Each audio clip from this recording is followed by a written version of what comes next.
Assalamualaikum warahmatullahi wabarakatuh.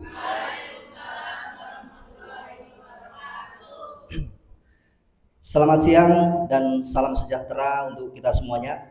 Salam dan bahagia. Yang terhormat Kepala SMP Negeri 3 Cilacap, Bapak Tarno SPD MPD. Yang kami hormati Bapak dan Ibu guru beserta seluruh karyawan SMP Negeri 3 Cilacap. Pertama, marilah kita panjatkan puji syukur kehadirat Allah Subhanahu wa taala karena atas karunia-Nya kita diberikan kesehatan dan kesempatan sehingga pada siang hari ini kita bisa berkumpul di aula SMP Negeri 3 Cilacap untuk mengikuti acara diseminasi atau menyebarkan pemahaman dan penerapan pengalaman budaya positif yang akan disampaikan oleh Bapak Fendi Eko Supriyanto SPD, calon guru penggerak angkatan 8 SMP Negeri 3 Cilacap. Terlebih dahulu kami ucapkan terima kasih kepada Bapak Ibu semuanya yang telah bersedia hadir pada acara hari ini, dan perkenalkan saya Agustus Wandi yang akan menjadi pembawa acara pada siang hari ini. Terlebih dahulu Bapak Ibu akan kami bacakan susunan acara pada siang hari ini, yaitu yang pertama adalah pembukaan, kemudian yang kedua sambutan, yang ketiga acara inti, dan yang keempat yaitu penutup. Langsung saja Bapak Ibu kita memasuki acara yang pertama, yaitu pembukaan. Marilah kita buka acara pada siang hari ini dengan membaca basmalah bersama-sama. Bismillahirrahmanirrahim. Baik, mudah-mudahan acara siang hari ini dapat berjalan dengan lancar tanpa halangan suatu apapun. Amin. Memasuki acara yang kedua, yaitu sambutan. Sambutan akan disampaikan oleh Bapak Kepala Sekolah kepada Bapak Tarno SPD MPD. Waktu dan tempat dipersilakan. Terima kasih. Bismillahirrahmanirrahim. Assalamualaikum warahmatullahi wabarakatuh. Waalaikumsalam warahmatullahi wabarakatuh. Bapak Ibu yang saya hormati, alhamdulillah terima kasih syukur kehadirat Allah Subhanahu wa taala atas berkenannya pada siang hari ini kita masih dipertemukan dalam keadaan sehat walafiat pada kegiatan diseminasi yang akan disampaikan nanti oleh Bapak Fendi sebagai calon guru penggerak angkatan ke-8. Saya ucapkan terima kasih kepada Bapak Ibu yang telah memenuhi undangan dari Bapak Fendi, dan saya ucapkan selamat kepada Bapak Fendi yang telah membawa nama baik SMP 3 lolos menjadi calon guru penggerak angkatan ke-8. Dan kepada Bapak Ibu semuanya, sekarang ada kesempatan untuk bisa mengikuti CGP angkatan ke-10. Monggo bagi Bapak Ibu yang telah mempunyai masa kerja lebih dari 5 tahun dan masa aktif menjadi pekerja lebih dari 10 tahun, jadi masa kerja sisa panjenengan lebih dari 10 tahun, monggo untuk mengikuti CGP angkatan ke-10 karena jenjang karir untuk dinas PDK atau guru yang sekarang adalah harus mengikuti atau ada syarat tertentu, salah satunya adalah guru penggerak. Selagi masih ada kesempatan kepada Bapak Ibu yang memenuhi, silakan untuk ikut mendaftar. Pendaftaran ditutup paling lambat tanggal 4 Agustus. Tetapi Bapak Ibu saya mohon mendaftarnya jangan mepet-mepet akhir. Kalau bisa tanggal 31 sudah selesai. Dan silakan ngasuh kawruh kepada Pak Fendi bagaimana kiatnya sehingga beliau bisa lolos CGP angkatan ke-8. Dan kepada Bapak Ibu yang tadi sudah mendapatkan surat untuk mengikuti kegiatan persiapan CGP angkatan 10, di SMP 1 Jurlegi yang datanya tadi malam mendadak, yang saya WA tidak jawab, akhirnya ya kelewat. Yang sudah jawab tadi malam sudah mendapatkan undangan, monggo diikuti, dan nanti mohon tolong disebarluaskan informasinya kepada teman-teman sehingga bisa mengikuti CGP angkatan ke-10. Itu yang dapat saya sampaikan. Sekali lagi saya ucapkan terima kasih kepada Bapak Ibu. Mari kita ikuti kegiatan siang ini, diseminasi yang disampaikan oleh Bapak Fendi. Mudah-mudahan bisa menambah ilmu bagi kita semuanya, dan khusus Pak Fendi saya ucapkan selamat, mudah-mudahan goal sampai akhir sehingga benar-benar menjadi guru penggerak. Itu yang dapat saya sampaikan, kurang lebihnya mohon maaf. Wassalamualaikum warahmatullahi wabarakatuh. Waalaikumsalam warahmatullahi wabarakatuh. Baik, terima kasih atas sambutan yang telah disampaikan oleh Bapak Kepala Sekolah. Baik Bapak Ibu, kita memasuki acara yang selanjutnya, yaitu acara inti, yaitu pemaparan atau diseminasi penyebaran pemahaman dan penerapan pengalaman budaya positif pada program pendidikan guru penggerak angkatan ke-8 yang akan disampaikan oleh Bapak Fendi Eko Supriyanto. Kepadanya waktu dan tempat dipersilakan. Boleh beri tepuk tangan terlebih dahulu Bapak Ibu.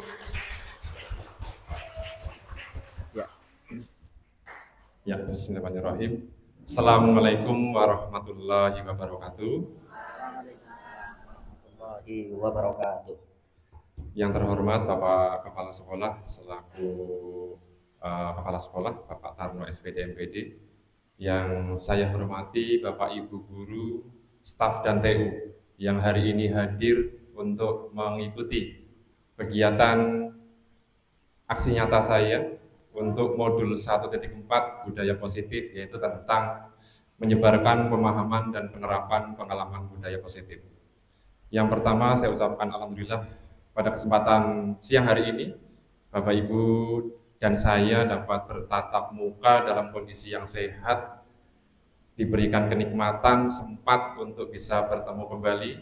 Dan di sini mohon maaf saya tidak belum dikatakan narasumber, nggih. Jadi saya hanya sekedar sharing Bapak Ibu, karena saya belum bisa memberikan materi karena saya sendiri masih belajar. Jadi nanti pada saat penyampaian saya hanya sekedar menyampaikan apa yang sudah saya pelajari kurang lebih 1 bulan berlalu kegiatan guru penggerak akan saya sampaikan. Baik, sebelum kita mulai ke materi, saya ingin menyapa Bapak Ibu guru dengan sebutan yel. Nanti ketika saya bertanya, apa kabar Bapak Ibu? Bapak Ibu menjawab, alhamdulillah, luar biasa, sehat jasmani, sehat rohani, sehat ekonomi. Gitu nggih. Baik, biar nanti semangat.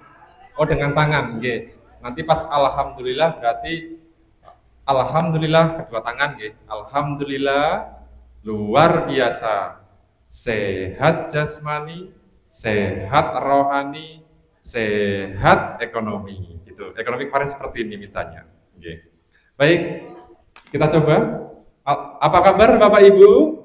Alhamdulillah luar biasa, sehat jasmani, sehat rohani, sehat ekonomi. Amin. Terima kasih Bapak Ibu, beri tepuk tangan yang meriah untuk kita semuanya. Baik, pada kesempatan siang hari ini, saya akan menyampaikan materi tentang budaya positif. Apa saja budaya positif itu? Ada beberapa yang sudah saya rangkum, kurang lebih ada 8. Yang pertama adalah pembelajaran dengan paradigma baru, kemudian yang kedua disiplin positif, yang ketiga nilai-nilai kebajikan, yang keempat kebutuhan dasar manusia, yang kelima, motivasi perilaku manusia. Yang keenam, posisi kontrol guru. Yang ketujuh, keyakinan kelas. Yang terakhir, segitiga restitusi. Itu nanti akan saya sampaikan. Baik, untuk yang pertama, yaitu pembelajaran dengan paradigma baru. Kita sering mendengar istilah pelajar Pancasila. Jadi pembelajaran dengan paradigma baru itu merupakan pembelajaran yang dirancang berdasarkan prinsip pembelajaran berdiferensiasi, sehingga peserta didik belajar sesuai kebutuhannya guna mewujudkan profil pelajar Pancasila. Masih ingat Bapak Ibu, profil pelajar Pancasila apa saja? Yang pertama, betul, ada berkebinekaan global. Kemudian ada gotong royong, mandiri, betul, kreatif, betul, bernalar kritis. Satu lagi Bapak Ibu, beriman dan bertakwa kepada Tuhan yang Maha Esa. Itu untuk pembelajaran dengan paradigma baru. Kemudian yang berikutnya adalah disiplin positif. Kita sering menyebut kalimat disiplin, bukan diselipin, ya, tapi diselipin. Disiplin berasal dari kata Latin sebetulnya, disciplina, yang berarti belajar. Disiplin mengacu pada disiplin diri yang memiliki tanggung jawab terhadap apa yang dilakukannya berdasarkan nilai-nilai kebajikan universal. Disiplin positif merupakan salah satu cara penerapan disiplin yang bertujuan untuk menumbuhkan kesadaran serta memberdayakan peserta didik tanpa imbalan, penghargaan, ataupun ancaman. Kita sering menyebutnya disiplin itu harus mengikuti aturan. Kalau artinya disiplin itu adalah belajar. Sehingga kata kunci disiplin kita pegang ya adalah belajar. Baik, selanjutnya ya, kita sebagai pendidik, tujuan kita adalah menciptakan peserta didik yang memiliki disiplin diri sehingga mereka berperilaku mengacu kepada nilai-nilai kebajikan universal dan memiliki motivasi intrinsik dalam perubahan perilaku ke arah yang lebih baik. Ada kalimat motivasi intrinsik, berarti ada motivasi yang selain intrinsik, apa Bapak Ibu? Oh, betul sekali, ekstrinsik. Setelah ini nanti kita akan bahas tentang motivasi. Baik, selanjutnya. Oke, ini tadi tentang nilai-nilai kebajikan yang sudah disepakati bersama, terlepas dari suku, bangsa, agama, bahasa, maupun latar belakang. Untuk profil pelajar Pancasila, ada beriman, bertakwa, kemudian berkebinekaan global, gotong royong, mandiri, kreatif, dan seterusnya. Kemudian untuk YP, toleransi, rasa hormat, integritas, mandiri, dan sebagainya. Kemudian keterampilan hidup ada dapat dipercaya, kemudian pendengar yang aktif, tidak merendahkan orang lain, dan sebagainya. Ini adalah beberapa nilai-nilai kebajikan yang bisa diterapkan dalam budaya disiplin positif. Kemudian selanjutnya, tentang kebutuhan dasar manusia. Beberapa kali saya belajar di guru penggerak, ini yang paling saya minati Bapak Ibu, tentang kebutuhan dasar manusia. Bahkan saya baru tahu setelah saya belajar di guru penggerak. Jadi untuk kebutuhan dasar manusia itu adalah sesuatu yang kita lakukan untuk mendapatkan apa yang kita inginkan. Seluruh tindakan yang kita lakukan memiliki tujuan tertentu, dan semua usaha terbaik yang kita lakukan adalah dalam rangka agar kebutuhan dasar kita terpenuhi dengan baik. Nah, apa saja itu kebutuhan dasar manusia? Berikut tentang kebutuhan dasar manusia ada 5 Bapak Ibu. Yang pertama apa? 1, bertahan hidup. Yang kedua, kasih sayang. Yang ketiga, penguasaan. Yang keempat, kebebasan. Yang terakhir adalah kesenangan. Jadi inilah 5 kebutuhan dasar manusia, baik itu masih levelnya anak-anak maupun dewasa. Untuk bertahan hidup, kita sudah paham ya, bertahan hidup itu ada makanan, pakaian, tempat tinggal, keamanan, kesehatan. Semua pasti akan membutuhkannya. Kemudian kasih sayang. Ternyata kita juga punya kebutuhan kasih sayang Bapak Ibu. Sehingga tidak ada istilah kita nggak butuh. Semua orang itu butuh kasih sayang. Di mana kalau dijabarkan di sana ada rasa diterima, kemudian dipedulikan, diperhatikan, kemudian berbagi dengan sesama, kerjasama, dan menjadi bagian dalam kelompok. Ternyata kita menjadi bagian dalam kelompok juga termasuk kebutuhan. Ketika kita tidak bisa diterima dalam suatu kelompok, berarti kebutuhan kita ada yang tidak terpenuhi. Karena pada dasarnya manusia itu butuh 5-5-nya untuk dipenuhi. Sehingga ketika ada salah satu kebutuhan dasar yang tidak terpenuhi, biasanya dia akan melakukan sesuatu hal yang tidak disukai. Kemudian yang berikutnya yaitu penguasaan, yaitu tentang harga diri, kemudian keinginan untuk dianggap, kemudian memimpin, berprestasi, diakui, dan didengar. Sehingga kita juga punya kebutuhan tentang penguasaan. Kita ingin didengar, kita ingin diakui, dan seterusnya. Kemudian yang keempat yaitu kebebasan. Kebebasan di sini ada mandiri, kemudian memiliki pilihan. Maksud arti memiliki pilihan, kita tidak dikekang, kita bebas untuk memilih. Kemudian ada mencoba hal-hal yang baru, mampu mengendalikan arah dirinya. Kalau seandainya siswa itu misalkan ketika pembuatan jadwal piket seandainya. Pembuatan jadwal piket kalau seandainya kita memperhatikan ini tentang kebebasan, kita tidak langsung menunjuk anak, oh si A kamu harus Senin. Karena dia tidak punya pilihan. Sehingga berarti dia ada satu kebutuhan dasar yang belum terpenuhi. Berarti sebaiknya bagaimana Bapak Ibu? Kita tawarkan dulu. Kita tawarkan yang hari Senin siapa yang mau dulu. Nanti kalau sudah, baru kita diskusikan bersama. Oh ini harus pindah karena apa dan sebagainya. Kemudian yang terakhir adalah kesenangan. Kesenangan itu berarti kita membutuhkan rasa gembira, bahagia, sesuai dengan keinginan kita, kemudian tertawa dan bermain bersama. Sehingga 5 kebutuhan dasar ini bisa menjadi tolak ukur untuk kita melihat sisi anak. Kadang anak itu sulit dikendalikan, bisa jadi salah satu kebutuhan dasarnya tidak terpenuhi, misalkan tentang kasih sayang. Oh di rumah kurang perhatian orang tuanya, sampai di sekolah dimarahi gurunya, pulang ke rumah tetangganya tidak disukai tetangganya dan sebagainya. Oh berarti dia kebutuhan dasar kasih sayangnya belum terpenuhi, sehingga dia ketika di sekolah tidak bisa nyaman, mungkin jadi malas sekolah dan sebagainya. Seperti itu Bapak Ibu kesimpulannya. Baik, tentang kebutuhan dasar manusia sudah. Kemudian berikutnya tentang motivasi. Yang tadi sempat saya sampaikan ada motivasi intrinsik. Motivasi itu dibagi menjadi 2 Bapak Ibu, saya juga baru tahu. Ada motivasi ekstrinsik, ada motivasi intrinsik. Untuk motivasi X berarti dari luar, ada 2. Yang pertama untuk menghindari ketidaknyamanan atau hukuman. Kadang kita semangat itu karena takut dimarahi atau takut dihukum. Semangat misalkan, seperti saya gitu, kadang-kadang berangkat sekolah harus semangat nih. Awal mula Bu nanti absennya merah misalkan, itu kan karena takut gitu, nanti presensinya susah. Nah, biasanya di awal-awal tuh dari ekstrinsik terlebih dahulu, atau untuk mendapatkan imbalan atau penghargaan dari orang lain. Ini kebalikannya, kalau yang hukuman karena negatif, tapi yang ini adalah dari imbalan. Oh nanti kalau saya berangkatnya gasik, nanti saya dapat nilai bagus misalkan, jadi ada iming-imingnya. Itu juga salah satu motivasi ekstrinsik. Kemudian untuk yang intrinsik, intrinsik itu adalah untuk menjadi orang yang mereka inginkan, yang kita inginkan, dan menghargai diri sendiri dengan nilai-nilai yang mereka percayai.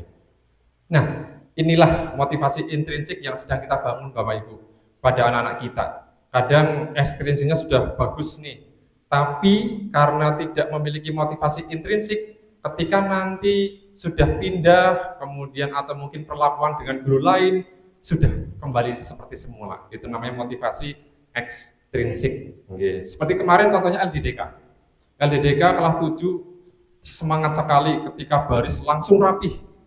Tidak ada yang berbicara karena mereka mungkin termotivasi secara ekstrinsik. Oke. Nah, tinggal kita bagaimana kita untuk mempertahankan itu sehingga lama-kelamaan nanti akan berubah menjadi motivasi intrinsik.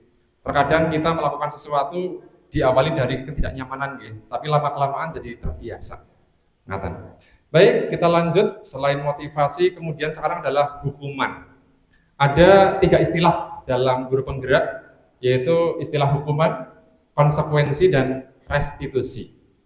Saya menyebutnya hukuman versus restitusi. Untuk hukuman, beberapa sudah saya jabarkan ciri-cirinya. Hukuman yang pertama itu ciri-cirinya tindakannya tidak terencana atau mendadak. Kemudian murid tidak tahu apa yang akan terjadi nanti. Yang berikutnya bersifat satu arah berupa hukuman fisik ataupun psikis. Fisik berarti yang tentang tubuh, lari dan sebagainya. Kalau psikis itu cacian, makian, marahan, itu juga termasuk salah satu hukuman. Kemudian konsekuensi. Kalau konsekuensi adalah tindakan yang sudah direncanakan. Kemudian murid itu tahu apa yang akan terjadi jika melakukan kesalahan itu, sudah tahu. Kemudian yang berikutnya, sikap guru selalu memonitor sehingga murid tetap dibuat tidak nyaman. Jadi antara hukuman dan konsekuensi itu dua-duanya membuat murid tidak nyaman. Karena dua-duanya itu yang pertama sifatnya satu arah, kemudian kalau yang konsekuensi sudah dua arah, namun tetap tidak nyaman. Misalkan anak datang terlambat, anak sudah tahu kalau terlambat itu pasti tidak sesuai dengan aturan. Tapi ketika kita melakukan konsekuensi itu, anak masih nggak nyaman ketika ditegur. Nanti saya akan menampilkan bagaimana contoh videonya, nanti sudah saya siapkan. Kemudian yang terakhir adalah restitusi. Restitusi itu adalah ciri-cirinya proses menciptakan kondisi murid mampu memperbaiki kesalahannya. Kata kuncinya itu. Bukan soal hukumannya, tapi bagaimana murid itu bisa memperbaiki. Sistemnya seperti apa? Proses kolaborasi yang mengajarkan murid untuk mencari solusinya sendiri. Nanti tayangannya akan saya tampilkan. Ada contoh realnya seperti apa mas untuk restitusi itu. Baik, berikutnya. Nah, ini juga yang paling saya sukai Bapak Ibu. Ketika saya mempelajari materi di guru penggerak, ini yang saat ini baru 1 bulan belakangan yang paling saya favorit, yaitu 5 posisi kontrol guru. Nanti kita sama-sama akan melihat dan nanti kita sambil introspeksi, khususnya saya sendiri, saya di posisi mana gitu. Nah, di sini ada 5. Yang pertama adalah sebagai penghukum, yang kedua sebagai pembuat merasa bersalah, yang ketiga sebagai teman, yang keempat pemantau, yang terakhir adalah manajer. Baik. Oke, baik silakan Bapak Ibu simak berikut tayangan tentang contoh posisi kontrol guru. Nanti kita akan berdiskusi setelah video ditayangkan. Silakan Pak Agus.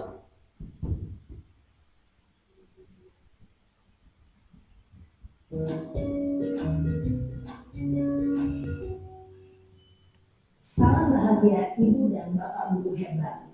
Dalam penerapan disiplin positif restitusi, salah satu program yang dikembangkan adalah 5 posisi kontrol. 5 posisi kontrol dalam restitusi adalah proses perjalanan seorang pendidik agar dapat mengenali dirinya. Pada video kali ini, kita akan membahas tentang 5 posisi kontrol yang dikembangkan oleh Diane Dawson dan contoh penerapannya.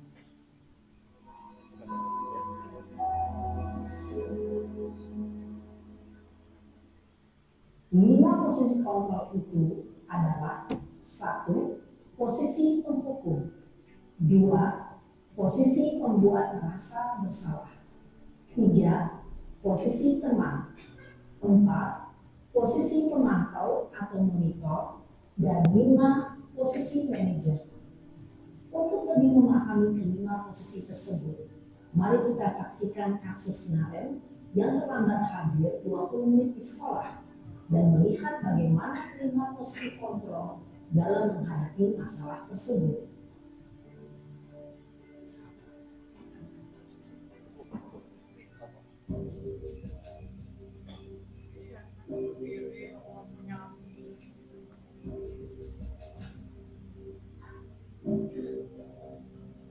Naren, sini kamu. Selamat pagi Bu. Selalu terlambat. Bentar, pencet. Ulang dari sini ya.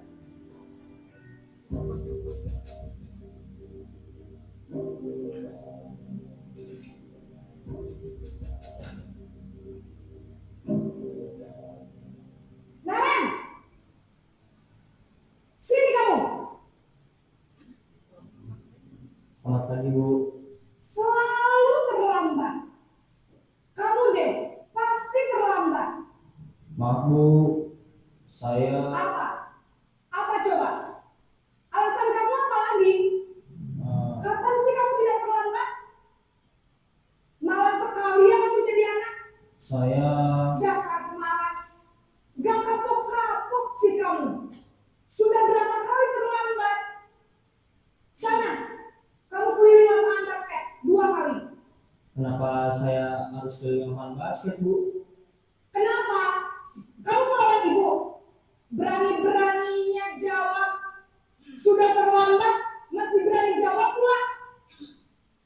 Sekarang, keliling lapangan basket 5 kali sekalian. Biar kapok. Cepat. Pergi sana ke lapangan basket. Posisi penghukum biasanya berbicara dengan nada tinggi, menghardik, menunjuk-nunjuk, menyakiti, dan menyindir. Hukuman bisa berupa fisik maupun psikis. Ibu dan bapak guru hebat. Dampak yang terjadi pada murid ketika guru berada pada posisi penghukum adalah murid cenderung akan memberontak, bahkan menyimpan dendam.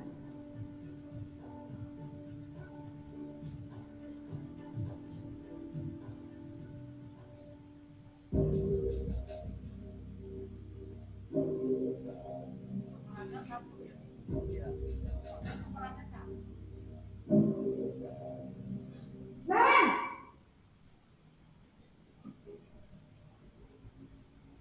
Selamat pagi Bu. Naren, kamu kenapa terlambat lagi, nak? Ya Tuhan, Naren, kamu senang ya bikin ibu susah ya? Kalau kamu terlambat lagi, nanti ibu yang ditegur bapak kepala sekolah, nak. Disangka ibu tidak bisa membina kamu. Duh, gimana ini? Maaf Bu, Duh, Gusti Naren, kamu suka ya kalau ibu tegur bapak kepala sekolah? Terus, sekarang ibu harus tulis apa ini di buku absen? Ini kamu sudah sering terlambat loh. Ibu harus apa coba? maaf Bu, maaf sekali. Ya sudah, lain kali jangan bikin ibu susah lagi ya nak ya. Ibu tidak akan kuat lagi kalau kamu begini terus. Bisa jantungan kalau ibu tegur bapak kepala sekolah. Sana cepat kelas.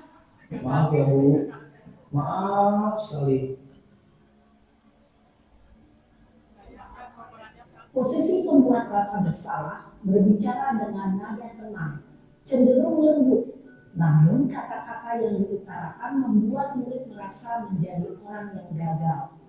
Memandang buruk dirinya sendiri, merasa tidak berharga, dan tidak sanggup membahagiakan orang lain. Ketika guru mengambil posisi pembuat rasa bersalah, murid akan menganggap dirinya yang bersalah dan ia akan menyimpan emosi negatif tersebut di dalam dirinya.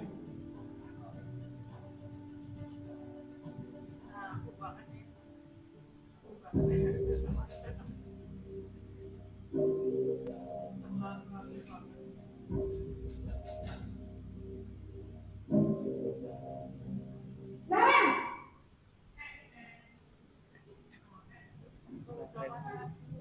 Selamat pagi Bu. wah, sudah jam berapa ini nak? Terlambat lagi ya sayang. Iya Bu, habis ibu saya rumah bangunkan saya Bu. Kamu malah menyalahkan ibu kamu.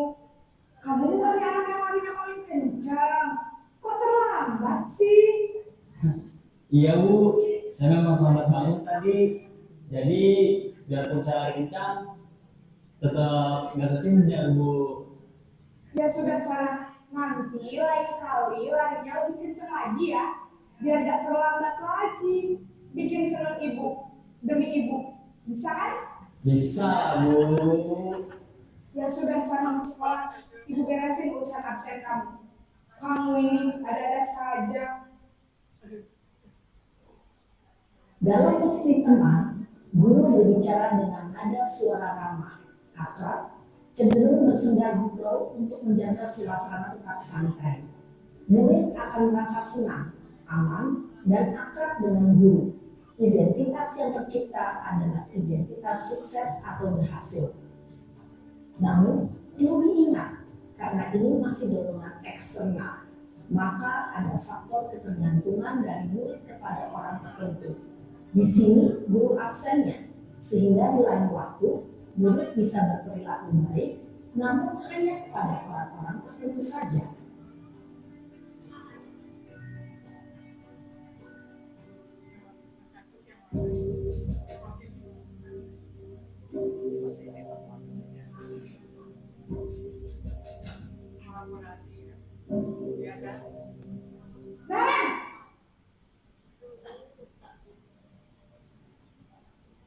Selamat pagi Bu.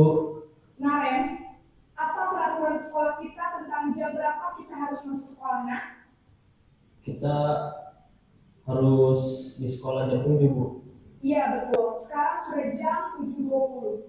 Naren sudah tahu konsekuensinya jika terlambat hadir. Paham Bu, saya harus tinggal kelas pas jam istirahat selama 20 menit. Iya benar, konsekuensinya demikian. Jadi nanti jam 9.30 pas istirahat, kamu harus tinggal di kelas, kerjakan tugas tambahan untuk ketertinggalan kamu, ya? Baik Bu. Posisi pemantau mengandalkan penghitungan atau data untuk mengontrol murid. Guru mengarahkan murid berdasarkan peraturan dan konsekuensi. Seorang pemantau menunjukkan bahasa tubuh dan ekspresi wajah yang datar dan cenderung formal.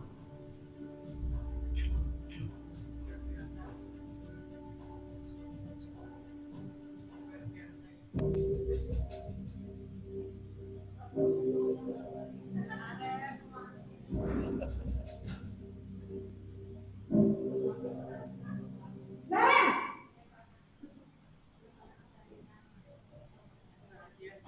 Selamat pagi Bu. Selamat pagi, Naren. Maaf Bu, saya terlambat. Iya, sekolah masuknya jam 7, sekarang sudah jam 7.20. Jadi sekarang bagaimana ini, Naren? Maaf Bu, saya lupa start alarm saya semalam. Baiklah, menurut kamu, keyakinan sekolah yang mana yang perlu kamu tingkatkan? Menghargai diri sendiri dan orang lain mungkin ya Bu. Setuju. Jadi, apakah Naren meyakini prinsip saling menghormati tersebut? Iya Bu, saya meyakininya. Apakah Naren bersedia memperbaiki masalah keterlambatan ini? Bersedia Bu. Bagaimana kamu akan perbaiki masalah keterlambatan ini? Saya akan coba untuk tidak lupa menyetel alarm saya Bu. Baik, kalau Naren lupa menyetel alarm di rumah, ada orang yang kira-kira bisa bantu mengingatkan tidak? Ada Bu, kakak saya, Kak Emma. Ada lagi selain Kak Emma? Selain Kak Emma, ada ibu saya. Baik, jadi yang mengingatkan Naren adalah Kak Emma dan ibu kamu ya? Kira-kira akan mulai set alarm kapan nih, Naren? Setelah pulang sekolah, akan segera saya lakukan. Baik, jadi Naren akan setel alarm untuk bangun besok pagi dan akan diingatkan oleh kakak dan ibunda Naren ya. Ada lagi?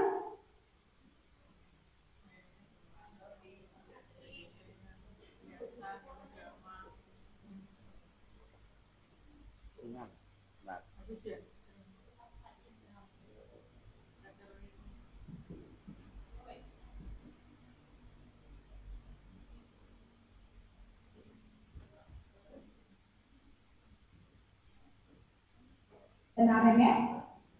Ada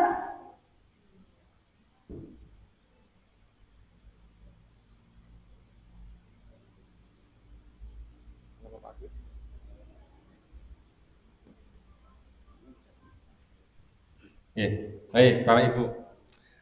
Sambil menunggu tadi sudah ditampilkan semua sebetulnya, hanya yang terakhir yang belum selesai.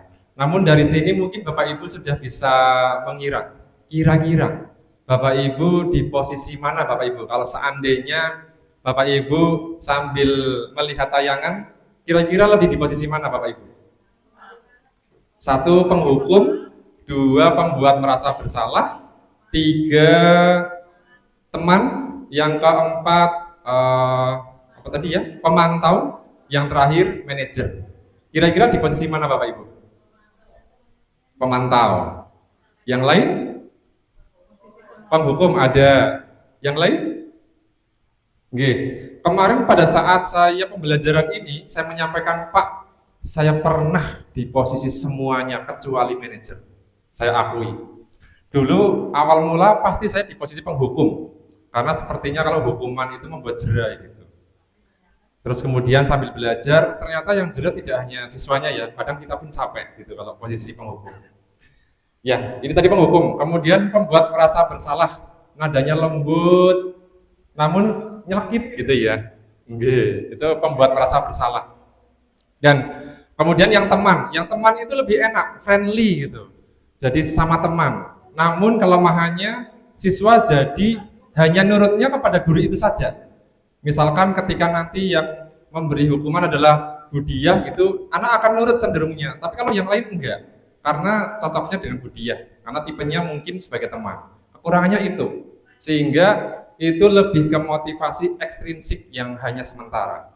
Kemudian posisi pemantau nadanya datar, ucapannya datar. Kemudian ketika ada pelanggaran ya sudah ikuti sesuai dengan aturan, selesai. Tidak menanyakan kenapa, alasannya dan sebagainya. Untuk yang manajer yang terbaik, karena di manajer itu kita menanyakan dulu kenapa dia terlambat, kemudian apa solusinya. Karena dari beberapa yang lain itu tidak ditunjukkan solusinya. Jadi hanya melihat kesalahannya dan konsekuensinya, hukumannya apa, sudah selesai. Tapi kalau di posisi manajer itu menunjukkan ada solusinya. Kira-kira menurut kamu solusinya gimana?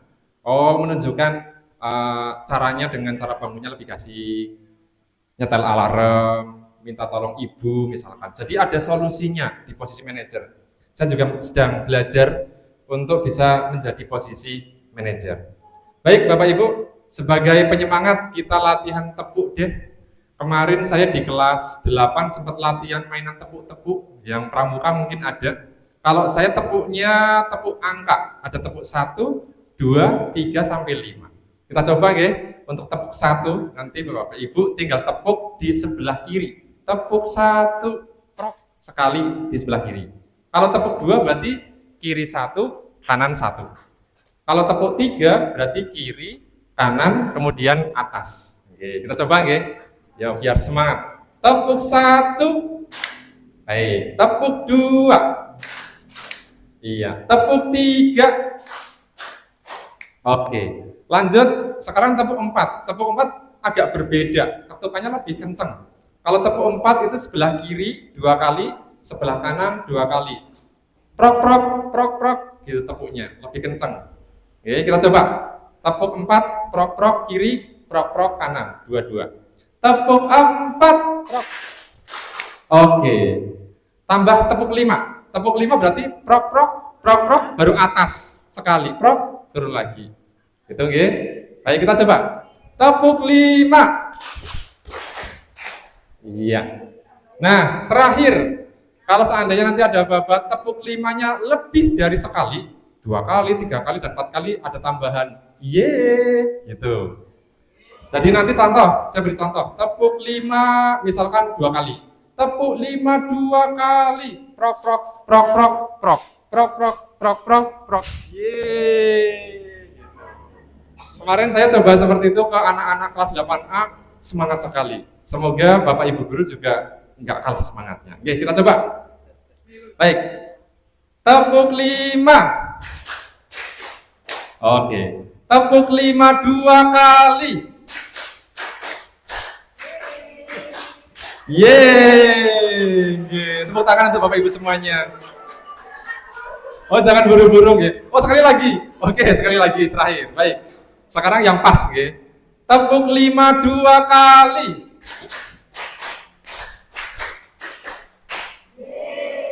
Oke, tepuk tangan untuk Bapak Ibu semuanya. Terima kasih. Baik, kita lanjut. 5 posisi kontrol tadi sudah kita saksikan bersama-sama.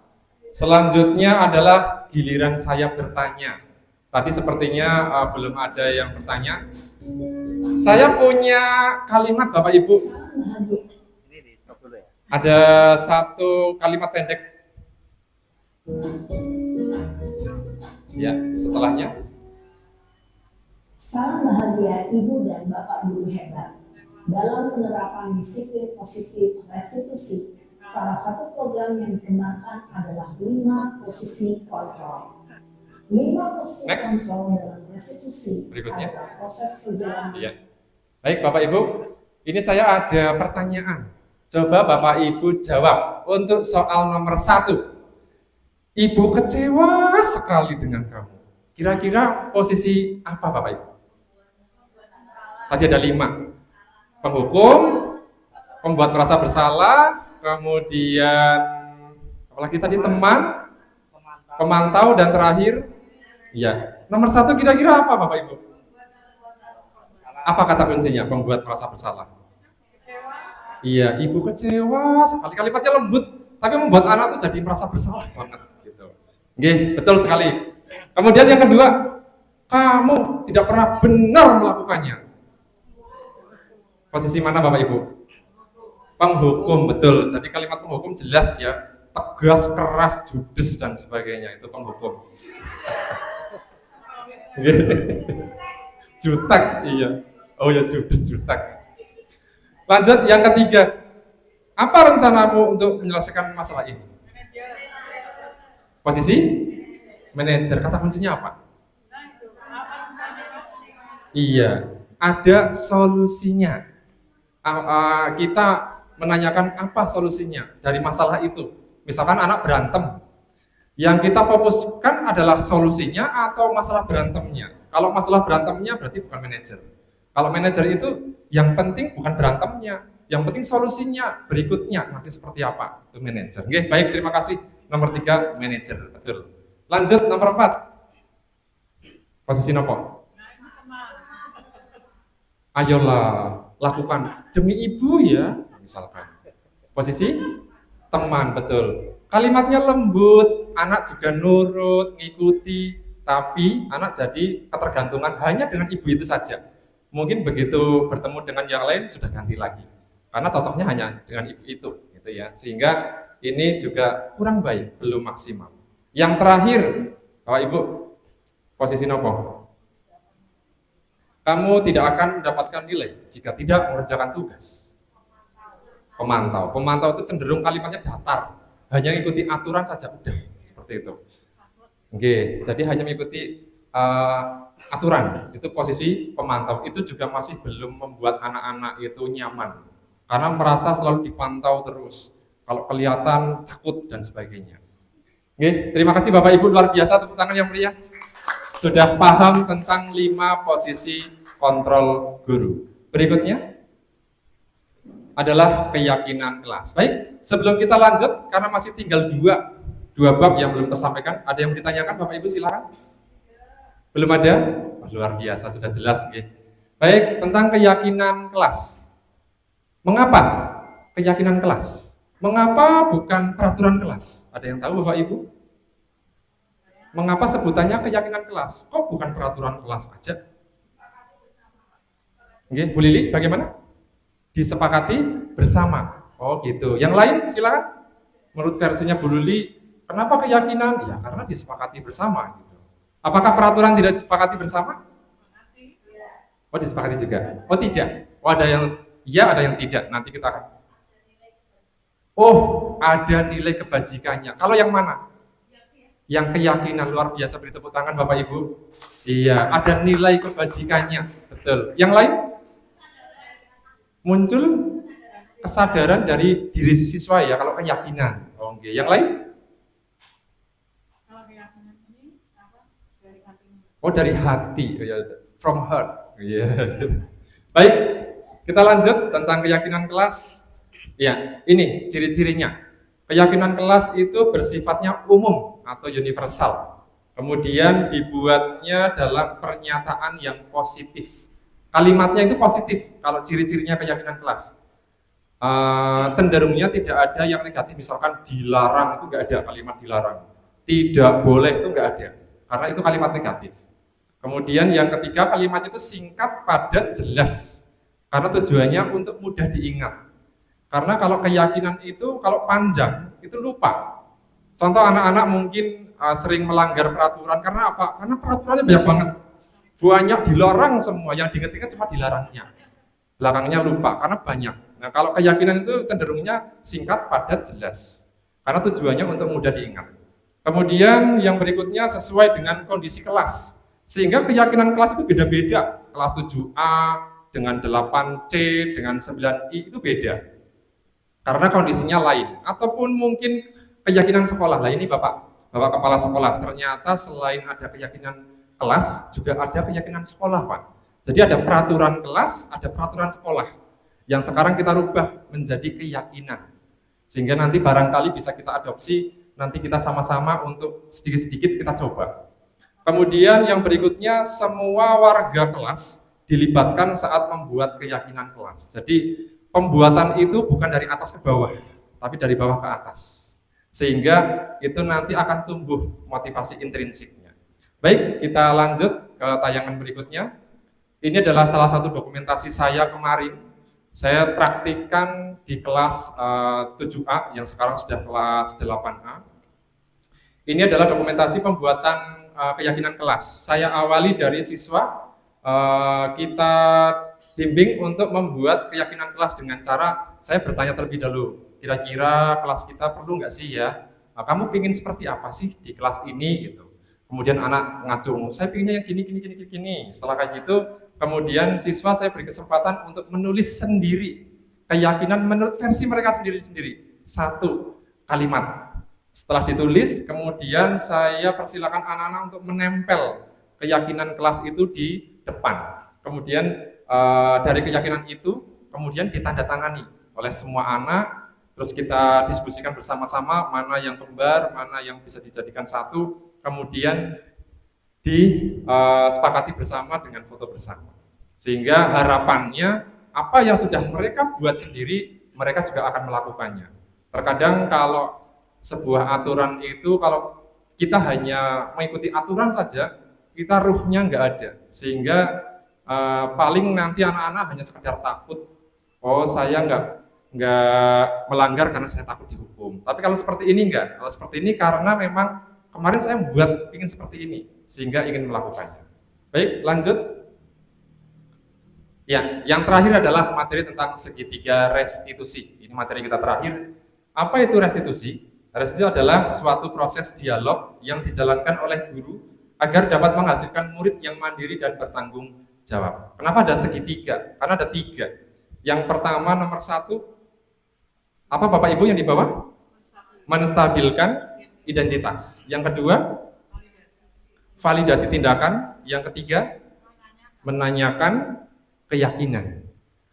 Bagaimana sih penjelasannya? Penjelasannya akan saya tampilkan dalam sebuah video, biar kita mudah untuk memahaminya. Dan kebetulan video ini saya buat sendiri. Kalau yang tadi, video 5 posisi kontrol itu, saya ambil dari pembelajaran.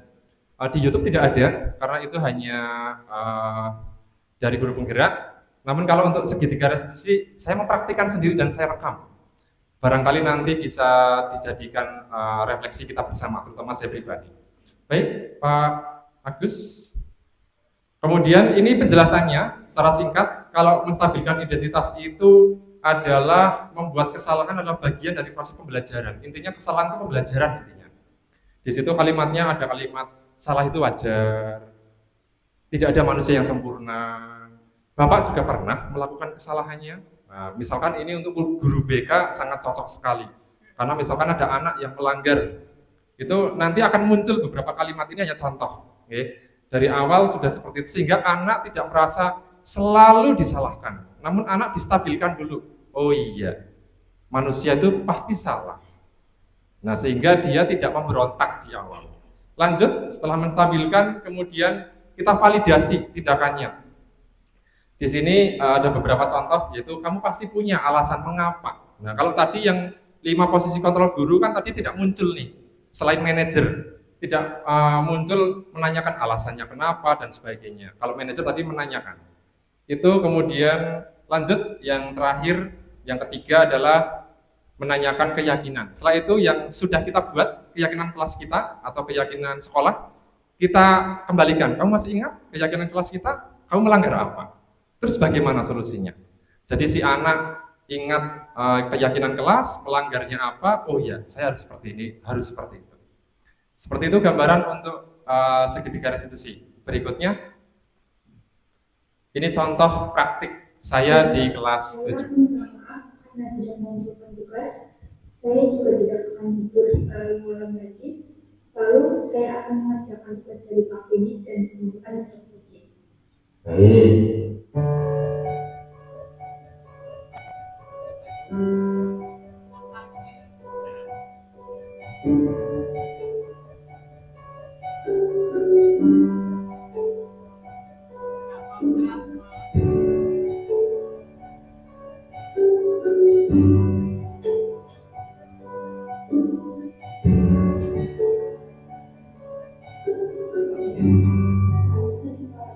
Selamat pagi. Ya, silakan. Ya, Jessica, kamu tahu kenapa pagi hari ini dipanggil oleh Pak Menteri datang ke sini? Mungkin tentang tugas Pak. Ya, sepertinya kemarin kamu masuk ke kelas minggu pelajaran ya? Iya Pak, masuk kelas. Tapi saya tidak mengerjakan tugas.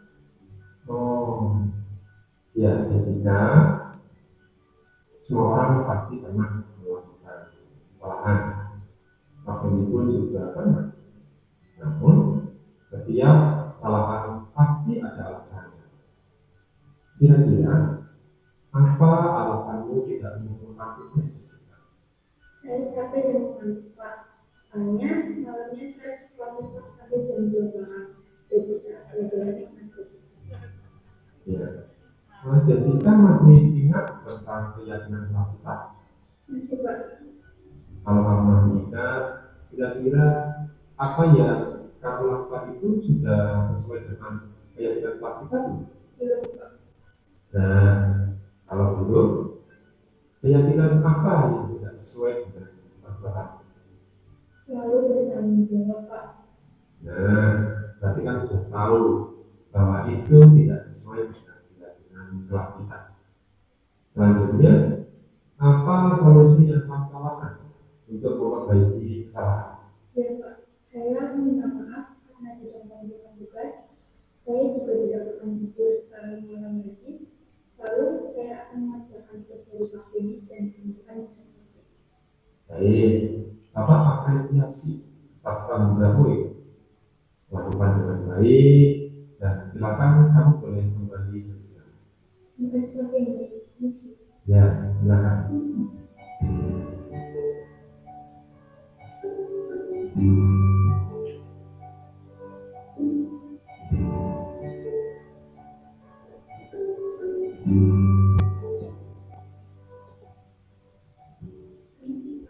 Oh iya, silakan. Ya, Zaskia, Pak Fendi dapat informasi. Apakah benar kemarin kamu tidak masuk ekstrakurikuler kamu? Iya Pak, saya buru-buru pulang karena mau diajak teman jalan-jalan Pak. Iya, jalan-jalan itu memang kegiatan yang mengasihkan ya. Bapak juga sebenarnya juga bisa jalan-jalan.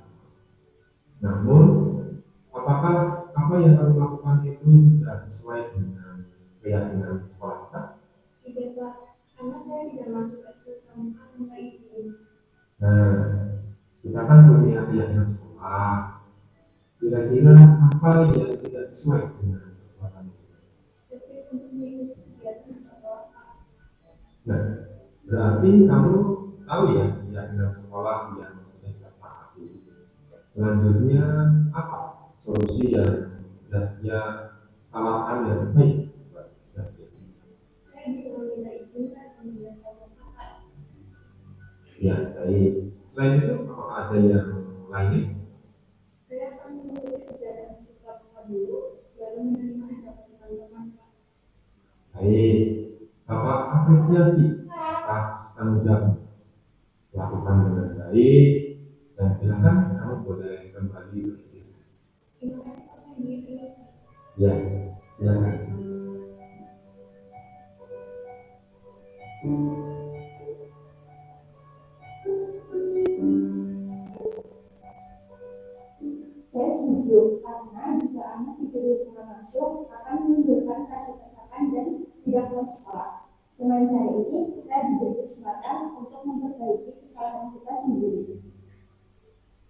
Ya, saya setuju. Karena jika dihukum secara langsung bisa membuat anak merasa trauma dan malu. Dengan cara ini kita bisa memperbaiki kesalahan dan tidak mengulangi kesalahan yang sama. Iya. Baik. Tepuk 5. Iya belum. Tepuk 5 3 kali.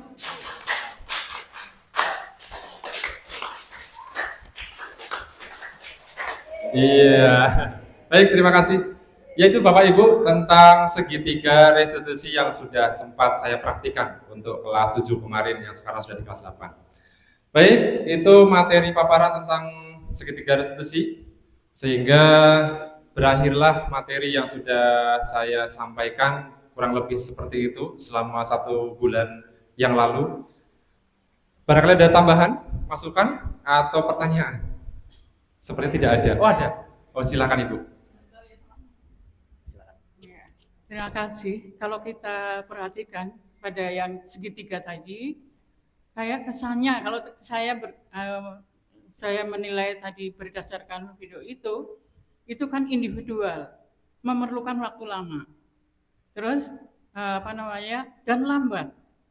Kenapa nggak dicari solusi lain selain itu sehingga cepat tapi tidak instan gitu loh. Jadi anak itu sadar tapi cepat. Kalau itu kan lambat saya kira. Dan kalau bisa carikan yang klasikal. Kalau individual 32 anak waktu kita habis. Panggil satu-satu. Terima kasih. Ya, baik, terima kasih atas pertanyaan luar biasa. Ya, beri tepuk tangan untuk Bu Diah pertanyaannya. Tadi pertanyaannya itu cenderungnya individual, satu-satu. Lama gitu ya, kalau seandainya anaknya banyak bagaimana gitu. Iya, baik, terima kasih. Jadi dalam pendidikan, terutama pembentukan karakter nih, jadi kita tidak bisa untuk menyebutkan masalah anak di depan semua anak yang lain. Karena terkadang anak itu jadi cenderung tidak terbuka ketika dia merasa disalahkan di depan orang lain. Saya juga belajar dari Bapak Ibu guru BK. Kenapa ada ruangan BK? Kenapa tidak hukumannya langsung di lapangan aja? Kenapa ada ruang BK yang dimasukkan ke ruang BK, duduk di sana yang teduh, ngobrolnya 4 mata dan sebagainya? Karena dalam pendidikan karakter itu tidak serta-merta kita hanya menyalahkan kemudian yang lain ditonton seperti itu. Ada beberapa yang harus secara pribadi.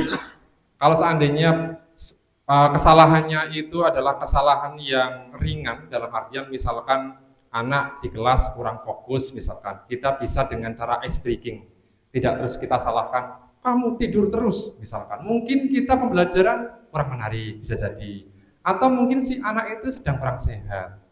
Tapi kalau seandainya ada anak yang memang berkebutuhan khusus, kita ajak ketemu. Memang di sini lebih disarankan untuk anak-anak yang spesial, yang sudah kita beri treatment di kelas kok ternyata nggak mempan bahasanya kita ya. Nanti sini nak, udah makan belum? Belum. Yuk kita makan di warung. Setelah makan ditanya, kamu sih kenapa? Kok kayaknya jarang banget berangkat sekolah. Jadi seperti itu. Kita lebih ke pendekatan. Oke, seperti itu Bapak Ibu BK, apakah benar? Oke, seperti itu Bu Diah. Jadi memang ada beberapa yang bisa kita terapkan secara klasikal, secara bersama-sama. Ada juga yang harus dengan pendekatan tertentu. Seperti itu. Jadi ini berlaku untuk yang spesial seperti itu, dan perlakuan kalimatnya pun berbeda. Untuk yang anak ini kalimatnya lebih lembut, mungkin anak yang lain mengikuti seperti itu. Oke, jadi ini tidak saklek namun disesuaikan dengan kondisi anak karena setiap anak-anak itu beda-beda seperti itu Bu Dian. Baik, ada yang lain? Oh iya, silakan.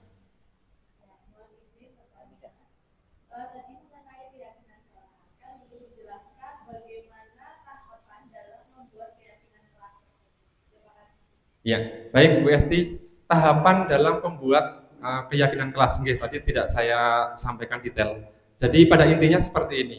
Untuk membuat keyakinan kelas, kita pahamkan dulu yang pertama tentang kebutuhan siswa di kelas.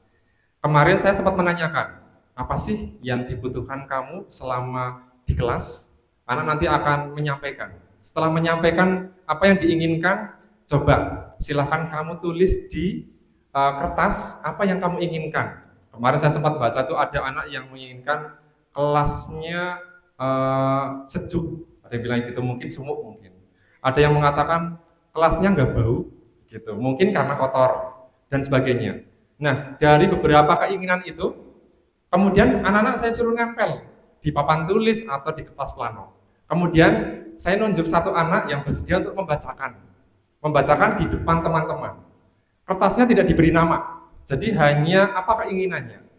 Setelah dibacakan bersama-sama, kemudian saya dengan anak-anak, yuk kita kumpulkan mana yang kembar-kembar yang mirip-mirip. Contoh, saya pengen kelasnya sejuk, oh berarti mungkin kelasnya nggak rapi. Coba mana yang kalimat yang lain yang nggak rapi dikumpulkan. Setelah itu baru dibuat keyakinan kelas. Jadi anak-anak itu baru bisa buatnya peraturan. Dilarang coret-coret tembok. Baru seperti itu. Anak belum paham tentang keyakinan. Silakan nggak apa-apa, anak-anak dibebaskan buat tidak boleh bertengkar. Nggak apa-apa. Nanti ketika keyakinan kelas kita ganti kalimat negatifnya jadi positif. Kalau tidak boleh berkelahi, positifnya jadi apa Bapak Ibu? Betul, rukun. Itu kata kuncinya. Ya sudah, berarti kita tulis di sebelahnya rukun, selesai. Apalagi dibahas tentang kebersihan, tidak ingin kelasnya wangi, ingin kelasnya bersih, berarti apa? Sehat, tulis sehat. Setelah itu baru kita bikin kalimat yang cantik. Kalimat cantiknya yang positif. Misalkan saya bisa rukun sesama teman. Titik. Rukunnya apa saja? Semua hal. Rukun itu kan ya tidak bertengkar, tidak mengejek, tidak jambak-jambakan dan sebagainya. Udah jadi satu rukun. Sehingga nanti kalau ada anak-anak yang melakukan kesalahan, kita tinggal tanya, kamu melanggar kesepakatan kita yang mana? Ya Pak, tentang kerukunan. Nah sehingga anak hafal. Karena kalau kita membuat peraturan dilarang bertengkar, dilarang berkelahi, dilarang, itu anak lupa. Karena saking banyaknya kalimat dan dilarang semua. Tapi kalau keyakinan, hidup rukun. Rukun berarti oh iya, berarti harus saling menghargai, saling menghormati, masuk semuanya. Dan anak akan ingat. Itu tentang keyakinan kelas. Setelah itu kemudian diberi tanda tangan. Jadi anak-anak suruh tanda tangan, kemudian bisa dilaminating, ditempel di kelas. Atau seandainya Bapak Ibu punya tulisan bagus sambil digambar, kemudian ditempel pakai Canva dan sebagainya. Jadi nanti anak-anak itu selalu melihat. Jadi peraturan itu ditempel Bapak Ibu. Ternyata ditempel di papan tulis malahan. Di papan tulis di pinggirnya. Jadi anak selalu melihat, ketika pelajaran selalu melihat, oh iya, rukun, kasih sayang dan sebagainya. Seperti itu tentang keyakinan kelas. Jadi keyakinan kelas itu bukan ada kata larangan, tapi saya bisa rukun sesama teman, saling menghormati misalkan, atau mungkin saya bisa menjaga kesehatan. Kalau menjaga kesehatan berarti semua, oh tidak merokok, tidak minuman keras, tidak bawa pil, itu masuk dalam kesehatan. Ketika nanti anak melanggar keyakinan apa? Iya Pak, saya melanggar tentang menjaga kesehatan. Nah seperti itu Bapak Ibu, itu tentang keyakinan kelas. Untuk keyakinan sekolah hampir serupa. Keyakinan kelas dan keyakinan sekolah serupa. Hanya bedanya keyakinan kelas itu beda-beda antar kelas. Kalau keyakinan sekolah yang sesuai dengan visi misi sekolah. Misalkan tentang kemandirian, gotong royong, berkebinekaan dan sebagainya. Itu juga masuk dalam keyakinan sekolah. Baik, terima kasih. Ada lagi Bapak Ibu? Oh, nggih. Sekitar berapa tahun, bulan, atau berapa lama gitu? Ini penerapan parameter ini kita terapkan di semester 3 misalnya, dan itu hasil, kan kita mengharapkan hasil. Setelah kita membuat keyakinan kelas, hasilnya menunggu berapa? Baik. Yang ditanyakan Budi adalah hasilnya. Kira-kira efeknya berhasilnya kapan? Nah, kalau untuk hasil itu setiap ini beda-beda nggih, karena itu kan proses. Jadi dalam proses ini yang kita titik fokusnya adalah prosesnya. Sama seperti pembelajaran. Apakah kita bisa meyakinkan kalau anak 3 tahun mesti lancar perkalian? Apakah kita bisa Yang kita bisa adalah kita prosesnya kita maksimalkan. Kalau dalam prosesnya, selagi kita menumbuhkan motivasi intrinsik, itu sekejap langsung terjadi. Kalau intrinsiknya sudah tumbuh. Seperti itu. Jadi kemarin saya sudah sedikit coba menerapkan di kelas 9I. Ini yang katanya luar biasa Ibu Ani, kelas 9I. Kemarin sudah saya terapkan, anak-anak sudah saya coba buat keyakinan kelas. Sekarang kalau pulang sekolah, kursinya dinaikkan di atas meja, disapu bawahnya, alhamdulillah bersih. Alhamdulillah, walaupun mungkin belum maksimal karena sebelumnya luar biasa 9I. Itu sudah ada perubahan. Jadi untuk hasil kita menilainya bukan berdasarkan endingnya, tapi prosesnya. Ada penilaian proses, ada penilaian hasil. Dalam guru penggerak yang utama adalah penilaian proses itu. Ketika anak tadinya nggak mau sekolah, kok jadi mau sekolah, sudah luar biasa, termotivasi. Ketika anak tadinya kok sering terlambat, kok jadi nggak terlambat, itu sudah luar biasa. Jadi prosesnya, setiap anak beda-beda untuk hasilnya. Seperti itu? Oh target secepatnya. Kalau kita sebagai guru, seorang guru hebat, ketika kita ketemu ya target kita sehari itu ada perubahan. Seperti itu, Ibu. Nggih, terima kasih sekali. Yang terakhir tadi sebenarnya Bu Ribut, nggih. Silakan Bu Ribut. Bagaimana keyakinan kelas itu bisa menjadi suatu fondasi dasar terbentuknya budaya positif di sekolah? Nggih, agem Ibu. Coba Ibu. Biar suaranya lebih merdu, Bu. Nggih, gimana Bu? Bagaimana keyakinan kelas itu bisa menjadi fondasi terbentuknya budaya disiplin positif di sekolah? Oke. Baik, terima kasih. Luar biasa. Semoga saya bisa menjawabnya, Bu. Oke. Bagaimana budaya positif itu, keyakinan kelas dapat bisa menjadi fondasi dasar terbentuknya disiplin positif. Betul sekali, Bu. Itu sebetulnya bukan pertanyaan, itu pernyataan sebetulnya. Karena melalui keyakinan kelas inilah awal mula kita membentuk budaya positif. Betul sekali, dimulai dari keyakinan kelas dulu, dari yang kecil dulu. Betul, itu juga suatu jawaban. Pada saat kita bisa menerapkan keyakinan kelas itu dengan maksimal dan konsisten, nanti akan terbentuklah disiplin positif Bapak Ibu secara otomatis. Sehingga memang dari awal kita bentuk dulu nih keyakinan kelas dulu. Setelah terbentuk keyakinan kelas, nanti kan nilai-nilai kebajikannya muncul, kemandiriannya muncul, kedisiplinannya muncul, tingkat kesadaran dirinya sudah tampak. Itulah yang namanya disiplin positif. Sehingga betul sekali yang disampaikan oleh Bu Ribut. Jika keyakinan kelas ini kita konsisten, semua kelas membuat keyakinan kelas dan menerapkannya, disiplin positif akan mulai muncul. Karena pada dasarnya peraturan sekolah itu dapat berjalan dengan lancar ketika kelasnya sudah terbangun. Kata kunci sekolah adalah di kelas masing-masing. Ketika kelasnya sudah terbangun dengan kokoh, atasnya pun juga dapat berdiri megah. Ketika atapnya sudah megah namun pondasinya belum kuat, juga tetap akan jatuh. Betul sekali Bu Ribut, terima kasih, beri tepuk tangan untuk Bu Ribut yang bertanya namun jadi pernyataan dan jawaban. Baik, terima kasih Bu Ribut. Yang terakhir ada lagi tadi sepertinya nggih, Bu Eva. Oh nggih, silakan Bu Eva. Terakhir nggih. Bismillahirrahmanirrahim. Saya pengen tanya tentang segitiga restitusi tadi ya. Itu sebuah budaya positif yang bagus sekali, keren banget kalau memang konsisten diterapkan. Nah, saya pengen tanya ke Pak Fendi secara pribadi, ketika anak diperlakukan kayak gitu kan senang, bagus ya, dan akan terbiasa. Jadi dia akan terbentuk sikap yang positif. Tetapi ketika pulang ke rumah, ketemu orang tua yang memvonis langsung, wah dia bocah nakal gitu kan, dan lain-lain yang tanpa ditanya kenapa anak itu bisa berbuat seperti itu. Nah, adakah komunikasi yang dilakukan Pak Fendi dengan orang tua atau bagaimana menyadarkan anak bahwasanya ya mungkin orang tua kamu kayak gitu, jadi tidak perlu menuntut.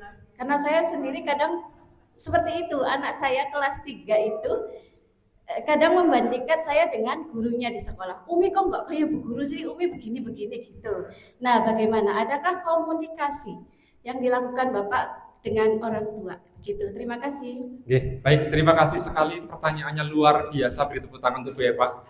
Ya, semoga saya bisa menjawabnya Bu Eva. Oke, nanti kalau tidak mohon dibantu Bapak Ibu yang lain. Baik, untuk pertanyaan Bu Eva yaitu tentang bagaimana tentang segitiga restitusi itu tidak hanya diterapkan oleh kita sebagai pendidik di sekolah, namun juga dari orang tua di rumah juga mendukung. Kadang kita sudah kenceng, keluarga tidak mendukung, karena kondisi anak itu beda-beda. Ada yang tinggalnya nggak dengan ayahnya, ada yang tinggalnya hanya dengan saudaranya dan sebagainya, sehingga kondisi anak berbeda. Baik, Bu Eva, saya sedikit akan menjawab. Yang pertama adalah betul sekali, tadi sudah sempat diucapkan yaitu tentang komunikasi. Nah, tadi kita kembali soal keyakinan kelas. Keyakinan kelas, jika kita sudah membentuknya, kemudian kita tidak hanya ke siswa, namun ke orang tua, contohnya di grup paguyuban. Kita juga harus kita tampilkan beberapa anak-anak yang memiliki hal-hal positif. Misalkan nih, contoh, saya punya anak namanya Fendi. Fendi ini jarang ngerjain PR, atau mungkin berangkatnya selalu terlambat. Kok pas hari itu anaknya berangkatnya gasik? Atau mungkin ngerjain PR-nya gasik. PR untuk besok sekarang sudah selesai maksudnya. Kemudian apakah gurunya itu memberikan suatu reward atau tidak? Nah, disinilah peran guru. Bagaimana cara kita untuk mengedukasi orang tua, memberikan suatu penghargaan. Contoh tadi yang sudah berlalu. Baru saja saya itu sholat jamaah dengan Pak Agus, dengan Pak Giono di lapangan. Di masjid, di musola. Pada saat sholat, saya baru lihat ternyata yang azan tadi itu anak didik saya, kelas 9I. Yang kemarin-kemarin beberapa anak cerita, Pak, itu kan anak suka berantem. Pak, itu anak tuh nyebeli dan sebagainya. Kok ternyata dia yang azan? Saya baru tahu tadi. Langsung saya ambil HP, langsung saya video. Saya video dia sedang azan di musola. Saya putar juga ke jamaah yang lain. Kalau memang benar-benar itu azan beneran diikuti jamaah. Rencana insya Allah nanti saya akan share di grup paguyuban. Akan saya sampaikan ke orang tua. Ini salah satu contoh anak didik kelas 9I yang sangat luar biasa. Mohon Bapak Ibu beri dukungannya. Mohon Bapak Ibu, misalkan itu ada orang tuanya akan merasa bangga. Anakku ternyata di sekolah dihargai. Anakku bisa azan. Mungkin di sekolah jarang sholat, misalkan. Kan saya nggak tahu.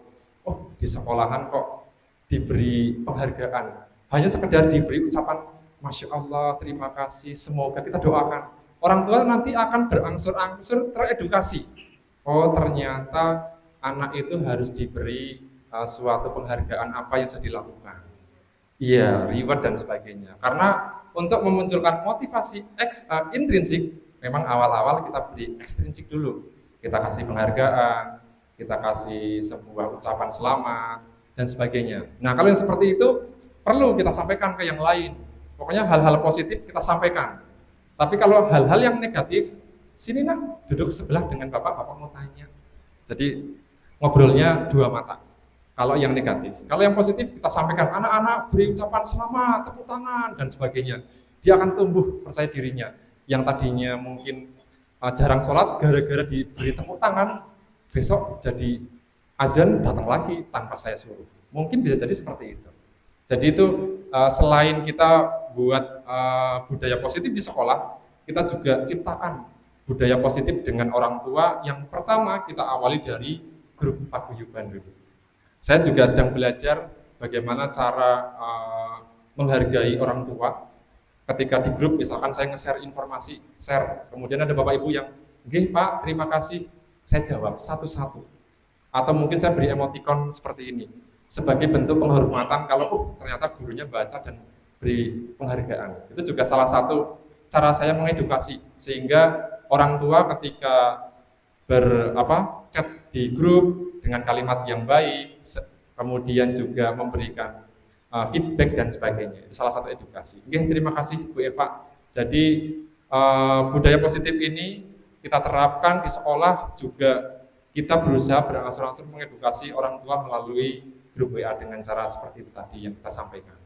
Dan untuk yang lainnya, misalkan di sekolah ini si anak kan orang tuanya begini loh, orang tuanya begitu loh. Kalau itu kan berarti di luar kita, nggih, karena kita tidak bisa merubah seseorang. Sehingga sekarang yang terdekat dengan siswa ya kita bentuk budaya yang nyaman, sekolah ramah anak, sekolah dan sebagainya. Kita bentuk di sekolah sehingga ketika anak-anak di sekolah santun, walaupun di luar lingkungannya seperti apa, anak akan lebih nyaman ketika di sekolah. Kemarin ada yang menyampaikan, Pak, saya betah di sekolahan. Soalnya di sekolahan itu selain bisa jajan, alatnya jajan, juga di sekolahan bertemu dengan teman-teman. Kalau di rumah, saya nggak punya teman, gitu. Jadi ada anak yang malah betahnya di sekolahan, nggak betah di rumah. Karena mungkin di rumah tidak mendapatkan 5 kebutuhan dasar tadi mungkin. Kasih sayangnya mungkin nggak dapat, atau mungkin kekuasaan nggak dapat. Sedangkan di sekolahan dari teman-temannya dapat kasih sayang. Dari penguasaan mungkin dia jadi organisasi, misalkan pramuka jadi apa, jadi ketua, sehingga dia punya wilayah kekuasaan, merasa bangga sebagai pemimpin dan sebagainya. Sehingga anak-anak merasa nyaman. Mungkin orang tua pun sama. Ada beberapa orang tua yang mungkin sulit gitu. Mungkin bisa jadi 5 kebutuhan dasar ini belum terpenuhi. Misalkan kebutuhan bertahan hidup, mungkin dari sisi makanan, mungkin dari keamanan dan sebagainya. Sehingga 2 hal tadi yang saya sampaikan, yang menurut saya sangat membelajarkan, yaitu 5 posisi kontrol dan posisi guru. Seperti itu. Ada lagi? Cukup menjawab, Bu Eva? Oke. Baik, ada lagi yang lain terakhir? Tidak ada, alhamdulillah. Baik Bapak Ibu, demikian paparan yang sudah saya pelajari selama 1 bulan kemarin dan mohon dukungannya. Semoga nanti saya masih bisa mengikuti kegiatan guru penggerak dan insya Allah nanti saya juga masih membutuhkan bantuan Bapak Ibu karena kegiatan di guru penggerak ini juga membutuhkan kolaborasi bersama dan nanti dengan Pak Agus juga saling mengisi. Baik, sekian dari saya. Wassalamualaikum warahmatullahi wabarakatuh. Waalaikumsalam warahmatullahi wabarakatuh. Saya kembalikan Ya, Pak beri Agus. tepuk tangan pada Bapak Fendi. Ya, baik, demikian Bapak Ibu pemaparan dari Bapak Fendi Eko Supriyanto tentang materi yang sudah didapatkan dan sudah diterapkan tentang pendidikan program guru penggerak angkatan 8. Mudah-mudahan menjadi motivasi buat kita bersama sehingga kita bisa bergerak dan menggerakkan, gitu ya Pak Fendi. Ya, sekali lagi beri tepuk tangan untuk Bapak Fendi. Baik Bapak Ibu, dengan demikian maka berakhirlah acara pada siang hari ini. Kita akhiri dengan membaca hamdalah bersama-sama. Alhamdulillahirabbil alamin. Baik Bapak Ibu, saya mohon maaf apabila di dalam saya berucap banyak kesalahan. Saya akhiri. Wassalamualaikum warahmatullahi wabarakatuh.